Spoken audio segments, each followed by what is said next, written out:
Hyderabad police station పరిధిలోని Pranay గుల్మహర్ greater కమ్యూనిటీలో నిన్న రాత్రి దొంగల బీభత్సం సృష్టించారు. వరుసగా 5 ఇళ్లలో చోరీకి పాల్పడ్డారు. గ్రేటర్ కమ్యూనిటీలోని సోలార్ వైర్లు కట్ చేసి లోనికి ప్రవేశించిన దొంగలు 4 ఇళ్లలో ఏమీ లేకపోవడంతో మరో ఇంట్లో 30 తులాల వెండి, 5,000 రూపాయల నగదు దొంగించినట్లు పోలీసులు తెలిపారు.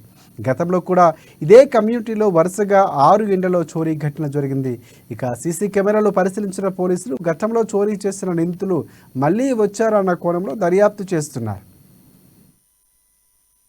మున్సిపాలిటీ పరిధిలో ఉన్నటువంటి ప్రజయ్ గుల్మూర్ గేటెడ్ కమ్యూనిటీలో బ్యాక్ సైడ్ నుంచి సోలార్ ఫెన్సింగ్ కట్ చేసి గుర్తులేని వ్యక్తులు లోపలికి ప్రవేశించి ఒక 4 ఇళ్లలో అటెంప్ట్ చేయడం జరిగింది. ఎటువంటి వస్తువులు పోలేదు. ఇంకొక ఇంట్లో 30 తులాల వెండి, ఒక 5,000 రూపాయల క్యాష్ పోవడం జరిగింది. సీసీ ఫుటేజ్ వెరిఫై చేస్తున్నాం. ప్రోగ్రెస్ ఉంటే మళ్ళీ చెప్తాం. కేసు రిజిస్టర్ చేసినాం, ఇన్వెస్టిగేషన్ చేస్తాం. గతంలో కూడా దీంట్లోనే 5 నెలలు జరిగింది. వాళ్ళకి సంబంధించి గతంలో కూడా జరిగిందని తెలిసింది. గతంలో జరిగిన దాంట్లో అంటే సేమ్ అట్నే గేటెడ్ కమ్యూనిటీ కాబట్టి బయట నుంచి వచ్చారు. ఫ్రంట్ సైడ్ నుంచి సెక్యూరిటీ వాళ్ళు ఉంటారు కాబట్టి బ్యాక్ సైడ్ నుంచి వచ్చి వెరిఫై చేస్తారు. ఎక్కడికి వెళ్ళారు?